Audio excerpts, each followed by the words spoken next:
தமிழ் என்றுதான் பேச வேண்டும். யார் வர வேண்டும் என்பதை விடவும் யார் வரக்கூடாது என்பதில் எங்களுக்கு மிகுந்த கூடுதல் தெளிவு இருக்கிறது. அந்த கூடுதல் தெளிவை நான் எங்கே இருந்து கற்றேன்? புத்தகங்கள் மட்டும்தான் கற்றேன். மனிதர்களுக்குள் எதற்கு மத பகைமை? எங்கே இருந்து வருகிறது இந்து முஸ்லிம் கிறிஸ்தவர் இந்த வேற்றுமை? நான் இருக்கிறேன், இவர் இருக்கிறார். இவர் என்ன கிறிஸ்தவராக பிறந்தவரா? தேர்ந்தெடுத்தாரா? நான் என்ன இந்துவாக பிறக்க வேண்டும் என்று வரம் வாங்கி பிறந்தேனா? அதெல்லாம் ஒன்றும் கிடையாது. ஒரு இந்து பெற்றோர்களுக்கு பிறந்ததால் நான் இந்துவாகிவிட்டேன். என்ன ஆச்சரியம் பாருங்க. எங்க ஒரு சாதாரணமா சொல்லுவாங்க, நாய்க்கு பிறந்தது நாய் தானே, நாய்க்கு பிறந்தது நாய் தானே என்பது மாதிரி இந்து பெற்றோர்களுக்கு பிறந்ததால் நான் இந்துவானேன். ஒரு இந்து பெற்றோர்களுக்கு பிறந்ததால் அவர்களுக்கு கிருஷ்ணகுமார் என்று பெயர் வைத்தார்கள். பெயரில் என்ன இருக்கிறது என்று கேட்கிறார்கள். பெயரில் மதம் இருக்கிறது, சாதி இருக்கிறது. கிருஷ்ணகுமார் என்று பெயர் வைத்ததால் நான் இந்துவாக அறியப்படுகிறேன். ஆனால் நான் இந்துவாக அறியப்படுவதை விரும்புகிறேனா? இல்லை. நான் இந்துவாக, ஒரு முகம்மதியனாக, கிறிஸ்தவனாக அறியப்படுவதை விடவும் ஒரு மனிதனாக அறியப்படுவதை தான் விரும்புகிறேன். நான் மனிதனாக அறியப்பட வேண்டும் என்பது எப்போது கற்றுக்கொண்டேன்? நான் வாசித்த புத்தகங்களில் இருந்து கற்றுக்கொண்டேன். 47 நாடு, நான் ஒன்றை சொல்ல விரும்புகிறேன் உங்களுக்கு, சுருக்கமாக சொல்கிறேன். 47 நாடு சுதந்திரம் அடைந்தது, எல்லோருக்கும் தெரியும். என்றைக்கு இந்தியா சுதந்திரம் அடைந்தது? 47 ஆண்டு. மாதம் என்ன? என்ன நாள்? 15. அதற்கு முன்பு என்ன நடந்தது? ஆங்கிலேயர்கள் ஆட்சி நடந்தது. ஆங்கிலேயர்கள் இந்தியாவை இரண்டாக பிரித்தார்கள், தெரியும் தானே? இந்தியா என்று பாகிஸ்தான் என்று பிரித்தார்கள். மத அடிப்படையில் பிரித்தார்கள். பாகிஸ்தானுக்கு சுதந்திர தினம் என்றைக்கு? ஆகஸ்ட் 14. இந்தியாவுக்கு சுதந்திரம் என்றைக்கு? 15. சுதந்திரம் கொடுத்த போது ஆங்கிலேயர்கள் சொன்னார்கள், நாட்டை மதத்தின் அடிப்படையில் பாகிஸ்தான் என்றும் இந்தியா என்று பிரித்து விட்டோம். இங்கே இருக்கிற முஸ்லிம்கள் எல்லாம் பாகிஸ்தானுக்கு போய்விடுங்கள், அங்கே இருக்கிற இந்துக்கள் எல்லாம் இந்தியாவிற்கு வந்து விடுங்கள் என்று அறிவிக்கப்படாத ஒரு ஆணையை ஆங்கிலேய அரசு அறிவுறுத்தியது. என்ன நடந்தது தெரியுமா? நான் இங்கே இருக்கிற புதிய தலைமுறை குழந்தைகளுக்கு, பள்ளி சீருடையோடு அமர்ந்திருக்கிற என் தம்பிகளுக்கு சொல்ல விரும்புகிறேன். பெரும் திரளான அச்சத்தில், இனி இங்கு வாழ முடியாதோ என்ற பயத்தில் பெரும்பான்மையான முஸ்லிம்கள் இந்தியாவில் இருந்து பாகிஸ்தானுக்கு போனார்கள். அதே பாதையில், அதே அச்சத்தில் பெரும்பான்மையான இந்துக்கள் பாகிஸ்தானில் இருந்து இந்தியாவிற்கு வந்தார்கள். நண்பர்களே, அரசு மாறும், ஆட்சி மாறும், மக்கள் அங்கேயேதான் இருப்பார்கள், இல்லையா? அரசு மாறும், ஆட்சி மாறும், மக்கள் அங்கேயே இருப்பார்கள். ஆனால் உலக வரலாற்றில் அரசும் ஆட்சியும் மாறிய போது மக்களும் பெரும் சமுத்திரம் போல இடம்பெயர்ந்தார்கள். எதிரெதிரே வந்த ஜனக்கூட்டத்திலே இருக்கிற சமூக விரோதிகளின் பேராசையின் விளைவாக மாபெரும் படுகொலைகளும் மாபெரும் பாலியல் வன்முறைகளும் நடந்தது. குழந்தைகளை நீங்கள் குறித்து வைத்துக் கொள்ளுங்கள். 2004ஆம் ஆண்டு டிசம்பர் 26ஆம் தேதி கிழக்கு கடற்கரையில் ஏறி வந்த சுனாமியால் கொல்லப்பட்டவர்களின் எண்ணிக்கையை காட்டிலும் இந்தியாவில் மதக்கலவரங்களால் கொல்லப்பட்டவர்களின் எண்ணிக்கை அதிகம். சாதி கலவரங்களால் கொல்லப்பட்டவர்களின் எண்ணிக்கை அதிகம். பாலியல் வன்கொடுமைக்கு உள்ளான இந்து பெண்கள், இஸ்லாமிய பெண்கள் வன்முறையின் உச்சத்தில், பாலியல் வன்முறைக்கு ஆளான இஸ்லாமிய பெண்ணின் உடம்பில் இந்து மத சின்னங்களை தீயால் சுட்டார்கள்.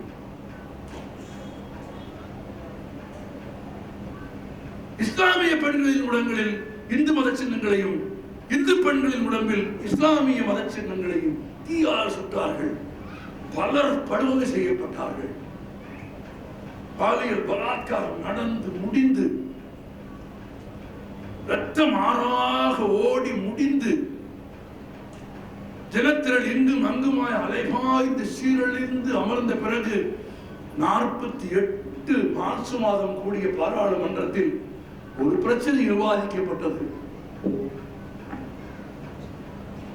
அதை படித்த கணத்தில், அதை எழுதிய மண்டோவின் கதைகளை படித்த கணத்தில் என் மனதில் இருந்த எல்லா மத பகைமைகளையும் நான் அறுத்துக் கொண்டு விட்டேன். புத்தகம் என்னை புனிதனாக்கியது. உங்களுக்கு தெரியுமா, பாலியல் வன்கொடுமைக்கு உள்ளான அந்த பெண்கள் பலர் கருவுற்று இருந்தார்கள். 2 நாட்டில் கருவுற்ற குழந்தைகள். நான் கேட்கிறேன், பாராளுமன்றத்தில் இது பேசப்பட்டிருக்கிறது. ஒரு இந்துவால் பாலியல் வன்கொடுமைக்கு உள்ளான முஸ்லிம் பெண்ணில் வயிற்றில் இருக்கும் குழந்தை இந்துவா முஸ்லிமா?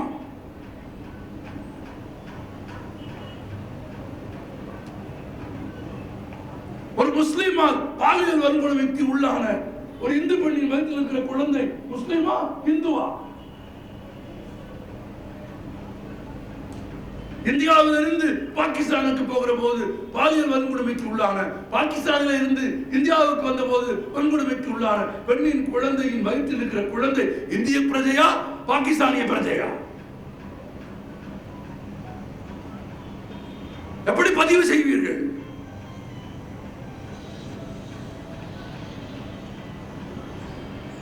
அந்த படுகொலையில் அந்த படு பாதக செயல்களின் நடுவில்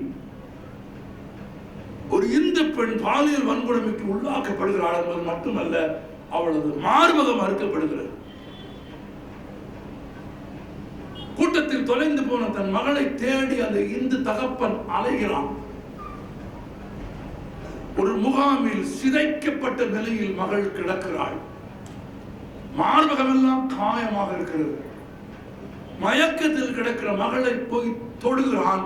யாரோ ஒருவர் தன் மீது பாலியல் உறவு கொள்ள வருகிறார்கள் என்று நம்பி மறுத்தால் வன்முறையை கையாள்வார்கள் என்று அவன் உறவு கொள்வதற்கு இசைவாக தன் கால்களை அந்த பெண் அசைத்துக் கொடுக்கிறாள். தகப்பன் கதறி தேம்பி தேம்பி அழுகிறான். அவன் பெற்ற மகள் மதக்கலவரத்தில் சூறையாடப்பட்டிருக்கிறாள். அவள் இறந்து போய்விட்டாள். அந்த தகப்பனுக்கு கோபம் வந்தது. என்ன கோபம் தெரியுமா? என் பெண்ணை இந்த நிலைமைக்கு ஆளாக்கியதற்காக அதே மாதிரி ஒரு முஸ்லிம் பெண்ணை தேர்ந்தெடுத்து அவளுக்கும் என் மகளுக்கு நேர்ந்த அதே நிலையை நிகழ்த்தி காட்டுவேன் என்று தகப்பன் முடிவெடுக்கிறான். உணர்வின் ஆத்திரத்தை அப்படி ஒரு முடிவெடுப்பது பிழையானதுதான். ஆனால் ஒரு விதத்தில் அது நியாயமானதும் கூட. அந்த வன்மத்தோடு தன் மகளுக்கு நேர்ந்ததை போல் இன்னொரு இஸ்லாமிய பெண்ணுக்கும் செய்துவிட வேண்டும் என்கிற வெறியோடு இந்தியாவிற்கு திரும்பி முஸ்லிம் அகதிகள் வாழும் பகுதிகளுக்கு போய் ஒரு பெண்ணை தேடுகிறார். எல்லாவற்றையும் இழந்து, வீடு வாசல் எல்லாவற்றையும் இழந்து, பொருட்களை எல்லாம் இழந்து, தன்னை விட்டு பிழைக்கும் நிலையில் இருக்கும் ஒரு ஏழை முஸ்லிம் பெண் அவனிடத்தில் அகப்படுகிறாள். அவளை தன் இருப்பிடத்திற்கு அழைத்து போகிறான். நான் வேறு ஏதோ பேச வேண்டும் என்றுதான் நினைத்து வந்தேன். ஆனால் இன்றைக்கு நடக்கும் சில செய்திகளும் போக்குகளும் நீங்க பேச வைக்கிறார். அந்த பெண்ணை தன் இருப்பிடத்திற்கு அழைத்து போகிறான். அவன் மனதுக்குள் வெறி பெருகுகிறார். அவள் இவனுக்கு இப்படி ஒரு எண்ணம் இருப்பது அவளுக்கு தெரியாது. அவள் ஏன் வந்தாள்? தன்னையே நிற்க வந்தாள். பசி, உணவுக்காக வேறு வழி இல்லாமல் தன்னை விற்கும் நிலைக்கு வந்து அந்த பெண் அவன் வீட்டிற்கு வந்ததற்கு பிறகு அவன் தருகிற சிறு பணத்திற்கு ஆசைப்பட்டு தன் பசியை தீர்த்துக் கொள்வதற்காக வந்த அந்த பெண்ணிடத்தில் தான் விரும்பிய வண்ணம் தன் மகளுக்கு நேர்ந்த அதே அநீதியை அவளுக்கு செய்ய வேண்டும் என்ற நோக்கத்தில் அவளது ஆடைகளை அவன் களைய முற்படுகிறான். தன்னையே விற்க வந்து அவள் அவன் இச்சைக்கு உடன்படுகிறாள். அவளது மேலாடைகளை எல்லாம் அவன் கலட்டி விட்டான். கொஞ்சம் புடவை போட்டிருக்கிறாள், ரவிக்கை போட்டிருக்கிறாள், கையால் மூடி இருக்கிறாள். ரவிக்கையை கலற்ற வேண்டும் என்று வற்புறுத்துகிறான், அவள் மறுக்கிறாள். அவன் அதற்கு தானே அழைத்து வந்தான்.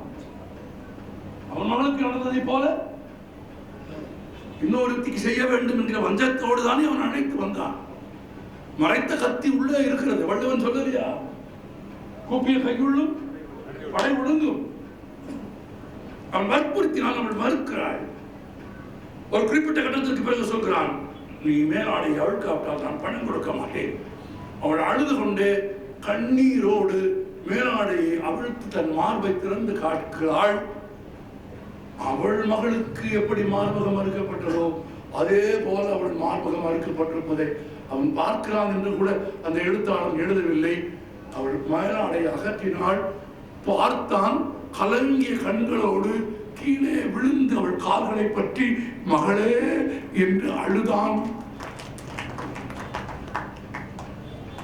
மகளே என்று அழுதான். முடிஞ்சது. இவ்வளவுக்கு பிறகும், இத்தனை இழப்புக்கு பிறகும், இவ்வளவு மேன்மையான படைப்புகள் எழுதப்பட்ட பிறகும் முருகனுக்கும் சிக்கந்தருக்கும் பிரச்சனை உண்டாக்க வேண்டும் என்று ஒரு கூட்டம் வந்தால் அதை எப்படி ஏற்பது, அதை ஏற்காமல் இருப்பது எப்படி என்பது என் தமிழ் எனக்கு சொல்லிக் கொடுக்கிறது. ஒரே வரியில் சொல்கிறது இந்த பாடல். அதுதான், யார் என்ன செய்ய வேண்டும், எது நன்மையானது என்று சொல்கிறது. நான் இப்போது சொன்னதையெல்லாம் இணைத்து வைத்துக் கொண்டு பாருங்கள். இனியவை நான் இப்போது சொல்கிறது, கற்றார் முன் கல்வி உரைத்தல் மிக நன்று. எப்ப சொல்லியிருக்கான் பாருங்க. யார் கற்றவர்கள், யார் ஜாதி பேதம் பார்க்காதவர்களோ, யார் மன தூய்மை உடையவர்களோ, யார் பிறப்பக்கம் எல்லா உயிரும் என்று கருதுகிறார்களோ, யார் புத்தகங்களை நேசிக்கிறார்களோ அவர்கள் கற்றோர்கள். அத்தகைய கற்றோர்களின் முன்பு கல்வி உரைத்தல் மிக இனிது. உயர்ந்தவர்களோடு சேர்ந்து வாழ்தல் அதனினும் இனிது. கற்றோர் முன் கல்வி உரைத்தல் மிக இனிது. மிக்காரை, மிக்கார்னா உயர்ந்தோர், மிக்காரை சேர்தல் மிகமான முன் இனிது. எழுத்துணையானாலும், ரொம்ப முக்கியம் இந்த வரி, எழுத்துணையானாலும் இரவாது எதையும் யாரிடத்திலும் போய் ஆசிக்காதீர்கள்.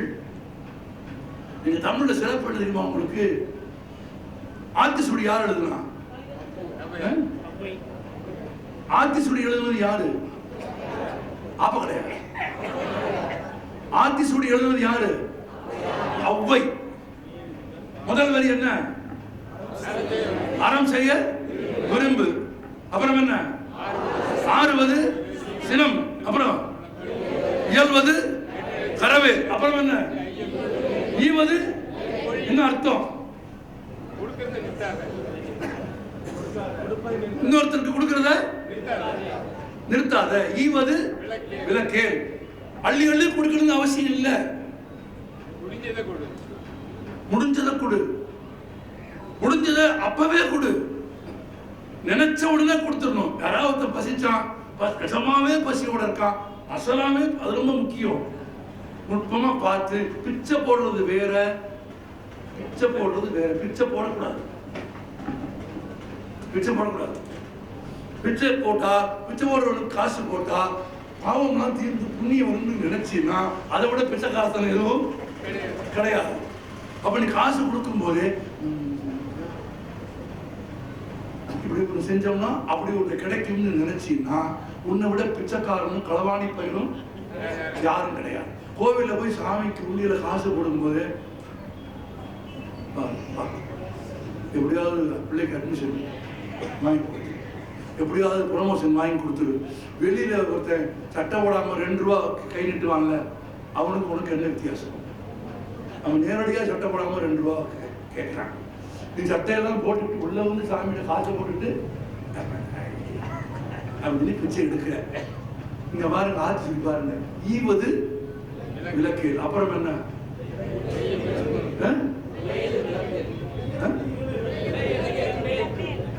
அப்புறம் என்ன? அப்புறம் அப்புறம் என்ன? ஏற்பது ஈவது விலக்கேல் அப்படின்னு சொன்ன ஔவையே ஏற்பது நிகழ்ச்சின்னு சொல்றான். கொடுக்கறத நிப்பாட்டாதேன்னு சொல்றவளே என்ன சொல்றா? கொடுத்தா வாங்காதேன்னு சொல்றா. இது குழப்பம் இல்லையா? ஒரு குழப்பம் இல்லை. அவ தெளிவா இருக்கா. இருக்கிறவனை கூப்பிட்டு சொல்றா நீ கொடுக்கறத நிப்பாட்டாத, இல்லாதவனை கூப்பிட்டு சொல்றா அவன் இருக்குன்னு கொடுப்பான், நீ போடா நான் உழைச்சு சம்பாரிச்சுக்கிறேன்டா அப்படின்னா ஈவது விலக்கேல் என்பது இருப்பவனுக்கான ஒழுக்கம், ஏற்பது இகழ்ச்சி என்பது ஒழுக்கம். அப்ப நீங்க செய்ய வேண்டியது ஏற்பது இகழ்ச்சி. இத சொல்லுது இனியவை 40. எழுத்துணையானும் இரவாது. ஒரு சும்மா சின்ன கேட்காத, பிச்சை எடுக்காத. யாசிப்பது மேலும் தரித்திரத்தை உருவாக்கும். சுதந்திரம் என்பது யாசித்து பெறுவது அல்ல, உரிமை என்பது யாசித்து பெறுவது அல்ல, இல்லை சமத்துவம் என்பது யாசித்து பெறுவது அல்ல. அவைகள் நீங்கள் நிலைநாட்டிக் கொள்வது, அவைகளை நீங்கள் போராடி பெறுவது, அது உரிமை, சுயமரியாதை இல்லையா? நான் ஒரு இடத்துல ஒரு பேச்சுவார்த்தைக்கு போனேன். பேங்க்ல வேலை பார்த்தப்போ ஒரு அதிகாரிகிட்ட பேசுறதுக்கு போனேன். பேசுறதுக்கு நேரம் கேட்டேன், கொடுத்துட்டாரு. கொடுத்த நேரத்துக்கு போயிட்டேன். உள்ள போய் உட்கார்ந்தேன். ஒரு நிமிஷம் அப்படின்னாரு. சரி, ஒரு புஸ்தகத்தை எடுத்து ஒரு பைல் எடுத்து வச்சு படிக்கிறார். இதான் முக்கியமானது படிக்கிறார். படிச்சுட்டு நம்ம கூட தானே பேச போறாருன்னு நான் உட்கார்ந்துருக்கேன். 2 நிமிஷம் ஆச்சு, 3 நிமிஷம் ஆச்சு, 5 நிமிஷம் ஆச்சு. அவர் என்ன பண்றாரு? படிக்கிறார். நான் ஒன்றும் செய்யல. சட்டு நம்ம பைக்கிட்ட ஒரு பை எப்பவும் இருக்கும். நம்ம பையில என்ன இருக்கும்? புத்தகம் எப்பவும் இருக்கும். ஆமா, இப்ப வாங்க, ஒரு பொட்டி துணிமணி இருக்கு, இன்னொரு வெட்டி இருக்கு ரூம்ல. புத்தகம் தான் இருக்கு. புத்தகம் இல்லாமலாம் எங்கேயும் போகவே மாட்டேன். பையில ஒரு புத்தகம் வந்து நான் தவக்கு இந்த புத்தகத்தை எடுத்தேன், விரிச்சேன், நான் படிக்க ஆரம்பிச்சிட்டேன். நீ என்ன பெரிய, உனக்கு தான் படிக்க தெரியுமா? எனக்கு படிக்க தெரியாத? நல்ல ஏசி ரூம். ஐயாவுக்கு தான் முக்கியமா படிக்கிற வேலை இருக்கு, படிக்கிறாரு. ஐயாவுக்கு மட்டும்தான் படிக்கிற வேலை இருக்கா? கொய்யாவுக்கு படிக்கிற வேலை இல்லையா? நீயும் படி, நானும் படிக்கிறேன். இந்த சுயமரியாதையை நானே உருவாக்கிட்டேன். அவர் 5 நிமிஷம் கழிச்சு தரிசையில் அப்படி நிமிர்ந்து பார்த்தாரு.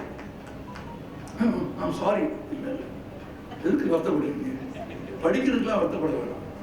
நீங்க இன்னொரு 1 மணி நேரம் படிக்க, நானும் 1 மணி நேரம் படிக்கிறேன். படிச்சு முடிச்ச பிறகு பேசுவோம். இல்ல நீ தானே பேச கூப்பிட்ட, நீ தானே நேரம் கொடுத்த. சொன்ன நேரத்துக்கு வந்துட்டாங்க. என்ன சொன்ன நேரத்துக்கு வர சொல்லிட்டு என்ன உட்கார வச்சுட்டு நீ படிச்சுக்கிட்டு இருந்தா நீ என்ன பெரிய வேகாத பருப்பா? நான் வெந்த பருப்பா? நீ அப்படி படிச்சுட்டு இருந்தா ஐயா எசமா நீங்க படிச்சு முடிக்கிற வரைக்கும் வேற ஆள் பாரு. எழுத்துணையும் இரவாது, எழுத்துணையும் இரவாது தான். எப்போ? ரொம்ப நாளைக்கு முன்னால், நூற்றாண்டுகளுக்கு முன்னால் தமிழன் சொல்லிட்டான். எழுத்துணையும் இரவாது காணிதல், நீ கொடு, நீ கொடு. ஈவது விலக்கேல், ஏற்பது நிகழ்ச்சி. இரண்டும் தமிழ் கற்றுக் கொடுத்ததுதான். எனவே கற்றார் முன், உங்களை போன்ற கற்றார் முன் கல்வி உரைத்தல் மிக இனிது. உயர்ந்த மக்களை மிக்காரை சேர்தல் மிக மாண்புடைய இனிது. எழுத்துணையேனும் இரவாது தான் ஈதல் எப்போதும் எழுத்துணையும் ஆற்றல் இனிது.